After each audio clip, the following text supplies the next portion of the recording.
Hello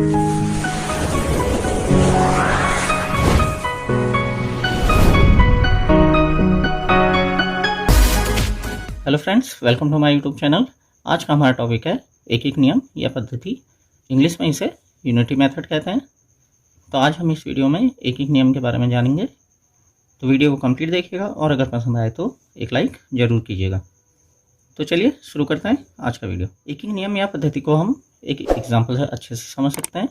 माना कि हम किसी दुकान से 10 पेंसिल्स लेते हैं और सभी पेंसिल एक जैसी हैं, तो अब 10 पेंसिल का टोटल रेट क्या है ये हमें तभी पता लगेगा जब हमको एक का पता होगा। जब हमको एक का पता होगा तो हम 10 पेंसिल्स का भी रेट निकाल सकते हैं। तो एक एक नियम में भी यही चीज़ होती है कि पहले हम किसी वस्तु की एक इकाई का पता करते हैं और उस एक इकाई के सहायता से हम अन्य इकाइयों का मूल्य या मान ज्ञात कर सकते हैं। इसीलिए एक एक नियम का यूज भी किया जाता है। तो मैंने यहाँ पर एक एक नियम से संबंधित कुछ सवाल लिए हुए हैं, जिसमें पहला सवाल है 5 पेंसिल का मूल्य 35 रुपये हो तो एक पेंसिल का मूल्य ज्ञात कीजिए। ऐसे सवाल में ये ध्यान देना आपने कि हमने जो चीज़ ज्ञात करनी होती है, तो यहाँ पे हमने मूल्य ज्ञात करना है, मीन्स 5 पेंसिल कितने रुपए की आएंगे हमने ये ज्ञात करना है, तो वो हमेशा दाईं साइड पे रहेंगी। पहले तो आप ये लिखेंगे जो आपको दिया हुआ है। तो हमको यहाँ पे दिया है 5 पेंसिल का मूल्य 35 रुपये है, तो हम लिखेंगे 5 पेंसिल का मूल्य बराबर 35 रुपये। एक पेंसिल का मूल्य होगा बराबर, हम 5 से 35 को भाग देंगे, क्योंकि ये 5 पेंसिलों का मूल्य है तो हमको एक पेंसिल का मूल्य निकालना है। मीन्स यहाँ पे पेंसिलों की संख्या कम हो रही है, तो हम यहाँ पे अभी भाग देंगे। तो यहाँ पर 35 को 5 से भाग देने पर हमको मिलेगा 7। एक पेंसिल का मूल्य होगा 7 रुपये। अब अगर इसी क्वेश्चन को हम बढ़ा दें कि यहाँ पे माना हमने 10 पेंसिल्स का मूल्य ज्ञात करना है। अब जैसे कि एक एक नियम में हमको पता है कि अगर हमको एक वस्तु का मूल्य पता हो जाए, उस वस्तु की संख्याएं बढ़ा दी जाए, तो हम तब भी उनका मान ज्ञात कर सकते हैं। अब जैसे यहाँ पे हमने एक पेंसिल का मूल्य तो ज्ञात कर लिया है, अगर हमने यही 10 पेंसिल्स लेनी है तो हम 10 पेंसिल्स का मूल्य भी ज्ञात कर सकते हैं। तो जैसे यहाँ पे हमने निकाला एक पेंसिल का मूल्य 7 रुपये है, तो 10 पेंसिल का मूल्य होगा बराबर, अब एक का 7 है तो 10 का 10 गुणा 7 होगा, क्योंकि यहाँ पे संख्या बढ़ गई है। यहाँ पे संख्या घट रही थी तो हमने भाग दिया। अब यहाँ पे 1 से 10 संख्या का मान बढ़ गया है, तो तभी हमने यहाँ पे गुणा करा। तो यहाँ पर हम 10 से 7 को गुणा करेंगे, हमको मिलेगा 70। तो 10 पेंसिलें 70 रुपये की आएंगी। अब एक एक नियम में इस टाइप के सवाल भी दिए जाते हैं, जिसमें हमको दिनों की संख्या ज्ञात करनी होती है। तो दिनों की संख्या ज्ञात करने में आप एक चीज़ का ध्यान रखिएगा कि अगर आदमी बढ़ेंगे तो दिन घटेंगे और दिन बढ़ेंगे तो आदमी घटेंगे। अब जैसे यहाँ पे इस क्वेश्चन में है कि यदि 20 आदमी किसी काम को 7 दिनों में पूरा करते हैं, तो 35 आदमी उस काम को कितने दिनों में पूरा करेंगे। तो हमने यहाँ पे दिन निकालना है, तो दिन राइट साइड में रहेंगे, दाईं साइड पे रहेंगे।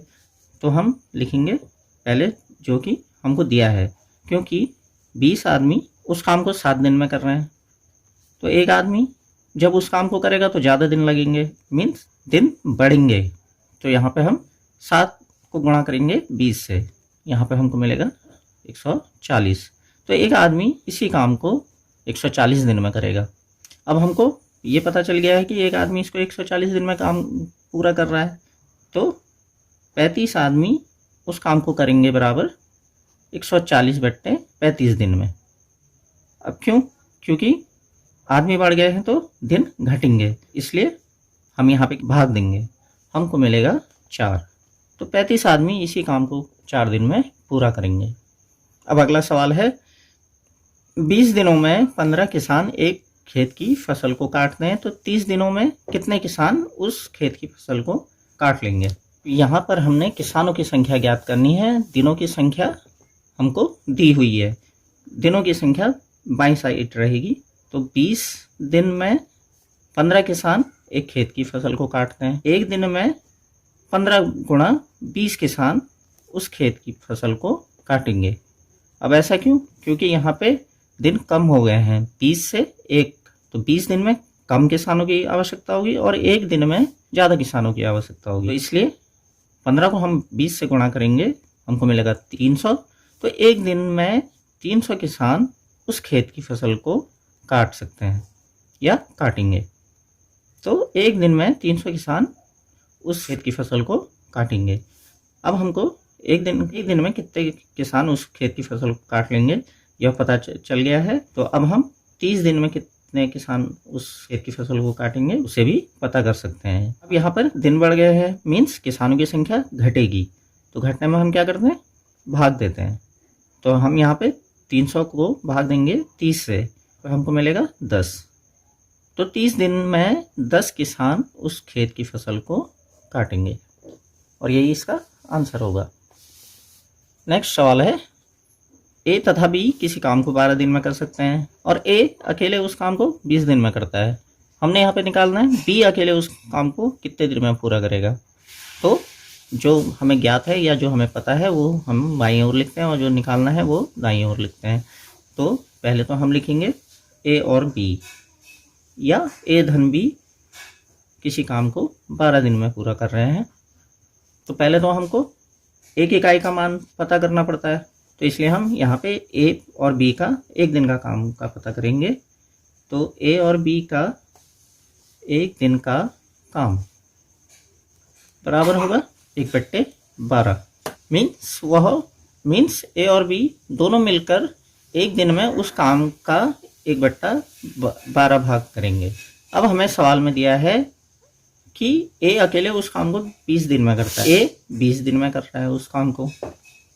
अब हम यहाँ से ए का एक दिन का काम निकाल सकते हैं। तो ए का एक दिन का काम बराबर 1/20, मीन्स कि ए उस काम का एक दिन में 1/20 भाग पूरा करेगा। अब हमें यहाँ पे पता है कि ए और बी का एक दिन का काम है 1/12।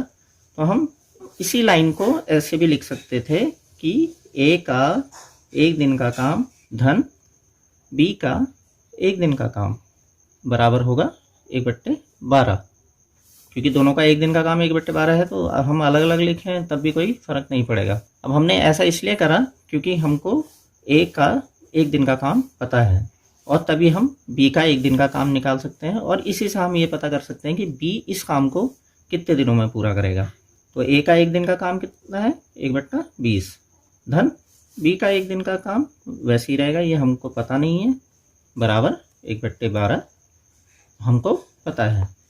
अब कोई संख्या अगर किसी समीकरण में बाईं ओर जुड़ रही है तो दाईं ओर जाके घटती है। तो यहाँ पे हम 1/20 को दाईं ओर ले जाएंगे। तो यहाँ पर हम लिखेंगे बी का एक दिन का काम बराबर 1/12 ऋण 1/20, क्योंकि ये संख्या यहाँ पे जुड़ रही थी 1/20, तो ये यहाँ जाके घटेगी। अब हम इसे सॉल्व कर सकते हैं। तो 12 और 20 का लॉसो लेंगे 60। अब यहाँ पर लॉसो से पहले दोनों के अंश में गुणा करेंगे, फिर हर से उनको भाग देते हैं। तो यहाँ पे 60 को 12 से भाग देंगे तो 12 पंजे 60, तो यहाँ पे 5 आएगा ऋण 20 3 60, तो यहाँ पे 3 आएगा। तो अंश में 5 में से 3 हम घटाएंगे, हमको मिलेगा 2 बट्टे हमारे पास 60 है। अब क्योंकि अंश और हर दोनों संख्याओं में 2 का भाग जाता है, तो इसलिए हम यहाँ पर अंश और हर में 2 से भाग देंगे। तो 2 एकम 2 बट्टे 30, तो यहाँ पर 2/60 का सरलतम रूप होगा 1/30। अब यहाँ पे ध्यान दीजिए कि ए का एक दिन का काम 1/20 है, तो नीचे क्या है, यहाँ पर दिन है। तो हमने यहाँ पे क्या निकाला है, बी का एक दिन का काम 1/30 है, मीन्स ये यहाँ बट्टे के नीचे जो संख्या रहती है वो दिन होते हैं। तो इसलिए हम यहाँ पर कह सकते हैं कि बी इस काम को 30 दिन में पूरा करेगा।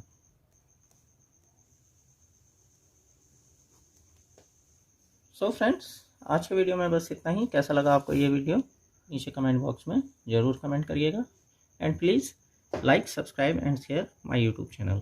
Thanks for watching.